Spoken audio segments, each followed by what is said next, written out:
30 secondes de souffle, un instant de clarté. Mais l'architecte du code cherchait l'éternité. Le processeur transpire, les billes deviennent de l'or. L'algorithme s'éveille, on change de décor. C'est plus une esquisse, c'est l'intégralité. 3 minutes de ferveur sans aucune porosité. 3 minutes de puissance, Lyria 3 dans la place. On dépasse les bornes, on change de phase. Plus de boucles courtes, on vise le long terme. Dans le labyrinthe binaire, c'est nous qui menons la ferme. Voilà, ça c'était un morceau du coup hip-hop de Lyria 3 Pro, donc le nouveau modèle de Google qui vient de sortir. Donc il avait sorti Lyria, on avait fait une petite vidéo qui en parlait il y a un petit mois, du coup début février. Et là donc voilà, maintenant le modèle qui est utilisé pour créer la musique directement dans Gemini, c'est donc Lyria 3 Pro. Que dire de ce nouveau modèle ? J'ai préparé un petit document ici qui va nous donner quelques indications. Donc sorti il y a quelques jours, le 26 mars si je ne m'abuse.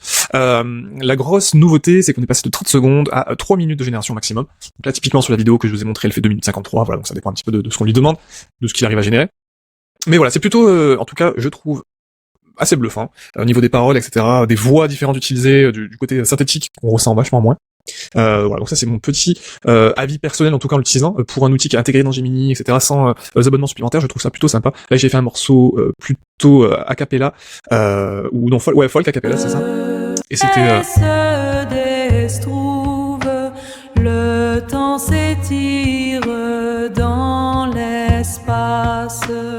Voilà, en tout cas, c'est juste pour vous montrer. On peut faire plein de styles, donc là j'ai fait des prompts très simples sur Lyria Pro qui vient de sortir pour qu'il me fasse des paroles en rapport, pour voir un petit peu s'y comprenait aussi. Donc là je l'avais utilisé en fast, j'ai l'impression que c'était plus... après c'est peut-être le style qui faisait ça, mais c'était moins orienté sur la partie vraiment... IA, etc. Là, le morceau de rap est quand même un peu plus sur les avancées technologiques, sur Google, ce genre de choses. Donc voilà pour mon petit avis sur le sujet. En tout cas, ce qui a changé donc depuis la dernière fois, donc depuis le dernier modèle, Lyria 3 classique, on va dire. Donc c'est le passage de 30 secondes à 3 minutes. La différence ici, c'est que je crois qu'on pouvait quand même, on peut toujours en tout cas générer des vidéos des audios de 30 secondes avec une version gratuite, tandis que là, on ne peut pas du tout. Il faut avoir au moins une version pro, enfin une version qui permet d'avoir Gemini Pro en tout cas. Selon les différents modèles qui existent, si vous êtes étudiant, etc., il y a plein de prix différents. Mais voilà. Et si on essaye d'aller sur le iStudio, donc avec un compte qui n'a pas de compte pro ni rien, puis même je pense que sur le iStudio, donc on peut y accéder, mais il faut mettre une clé API pour pouvoir l'utiliser, sinon on ne peut pas. Donc là c'est vraiment réservé à des gens qui ont au moins une version pro. Généralement, il y a moyen que vous en ayez une quand même. Si vous utilisez régulièrement l'IA, c'est quand même Gemini est quand même un bon outil. Et souvent en entreprise, etc. Vous pouvez aussi avoir un compte avec le Workspace, à voir si c'est autorisé ou pas.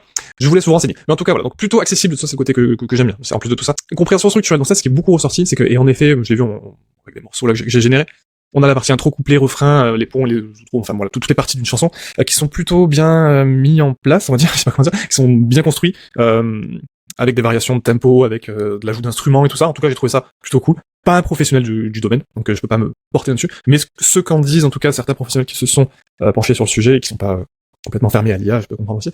Mais on dit que c'était quand même assez bluffant, en tout cas sur la structure, sur un prompt assez simple, plutôt très performant. Génération depuis image ou vidéo, j'ai pas testé, mais voilà, apparemment c'est faisable.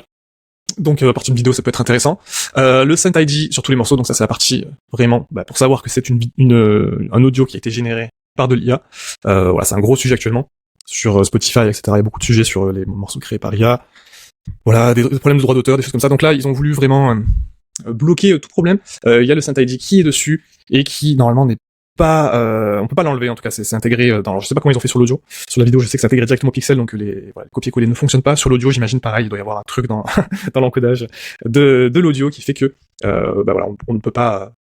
En tout cas, on peut pas l'enlever du morceau, même si on le retravaille. Et côté praticité aussi, donc bien sûr, on peut l'avoir comme je vous l'ai dit dans Gemini. Donc Google Studio, si on a l'API. Bien sûr l'API, Vertex, et d'autres modèles aussi IA qui sont de chez Google ou affiliés, et qui permettent d'utiliser cet outil, et surtout ils ont du coup une API publique qui est disponible. Donc on l'a vu, un point fort qualité qui est vraiment bonne.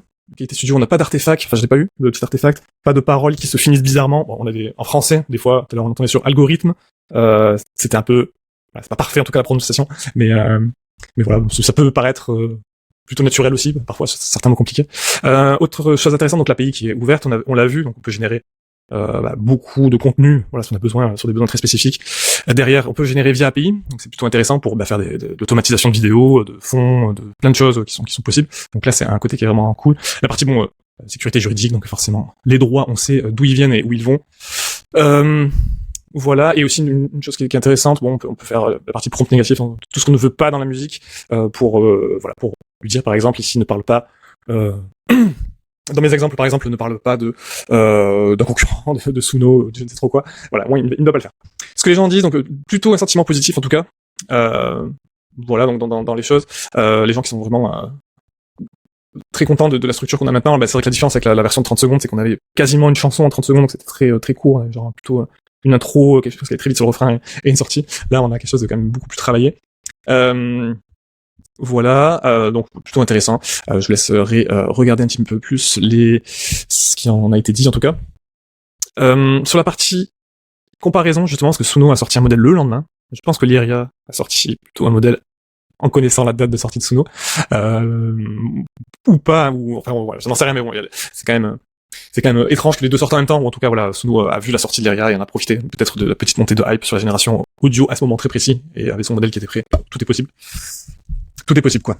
Donc voilà, la partie comparaison entre les deux, donc ce que les gens en disent en tout cas sur Lyria 3 Pro, c'est plutôt la qualité audio, on l'a vu, l'API ouverte qui peut permettre de faire beaucoup de choses, ce qui n'est pas possible avec Suno, nativement en tout cas, de générer en batch des fonds musicaux, etc. C'est beaucoup utilisé en fond musical, apparemment, en tout cas pour l'instant, pour faire des background music, pour faire des choses comme ça. Donc ça c'est le côté vraiment cool. L'avantage juridique est souvent cité, voilà, donc parce qu'on a quand même des problèmes de droits d'auteur assez réguliers avec Suno. Voilà, si on a des vidéos qui ont été créées avec des chansons, voilà, des gens qui récupèrent les droits, enfin voilà, c'est un peu des batailles juridiques qui sont un peu chiantes. Mais bien sûr, Suno a beaucoup d'autres avantages parce qu'il est spécialisé, là où Lyria est plus un sous-modèle, en tout cas un modèle qui est intégré à Gemini. Suno est un vrai modèle qui ne fait que ça, la génération musicale. Donc forcément, bien plus impressionnant dans ses capacités. Et surtout avec la sortie de 5.5. Donc on va le voir, mais c'est vraiment la partie clonage vocal qui est le plus intéressant. Donc je vais pas rentrer dans le détail de Suno, on fera peut-être une vidéo sur ce qu'ils ont sorti.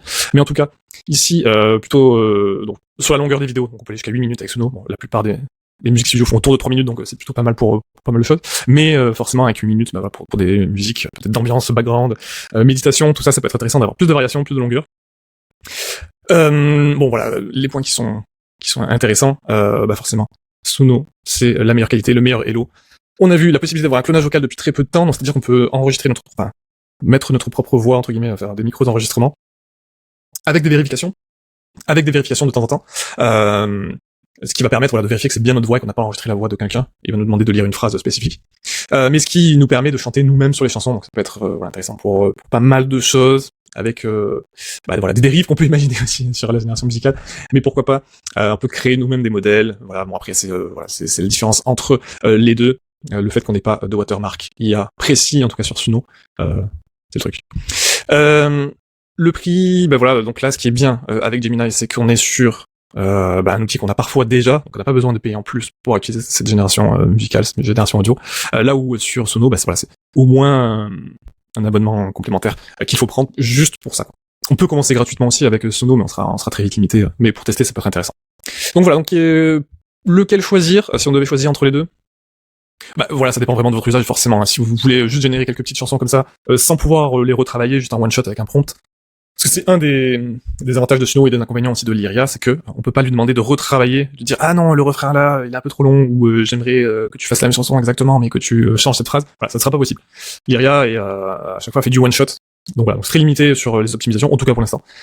Mais voilà, pour tout ce qui est, je pense, génération de son ambiance, de son qui accompagne des vidéos de présentation, ça peut être aussi sur un tuto comme je suis en train de faire. Ça peut être intéressant d'avoir ce genre de génération-là qui s'adapterait peut-être plus à un style ou à un autre, la possibilité d'utiliser l'API, etc. Et voilà, donc le gros avantage c'est que si on va pas aller beaucoup plus loin, Lyria Pro, ça reste très très bon pour faire ses petits tests et ses petits délires, ses petites chansons, pour se moquer de Michel qui a fait tomber son assiette à la cantine. Mais si on veut aller un peu plus loin, avoir vraiment du custom, retravailler des chansons, donner même des paroles qu'on veut mettre, je pense qu'avec Lyria 3 Pro on peut le faire aussi. Mais avec Suno, vraiment on peut travailler sur beaucoup plus de détails, faire des chansons beaucoup plus longues, une meilleure qualité globale, hein, et voilà. Et par contre, forcément, petit inconvénient avec Sonos, c'est qu'on a quand même pas mal de flou au niveau juridique sur est-ce qu'on a le droit de les utiliser, oui, non. Ils disent que oui, mais parfois d'autres gens peuvent claim le son. Mais je pense que ça va se régler dans le temps. Donc voilà pour cette petite partie de test, pour moi en tout cas. C'était relativement court, mais on voit un petit peu l'avantage et les inconvénients des deux outils, mais surtout de l'Iria Pro. Et Suno, on va parler, je pense, plus en détail dans la suite.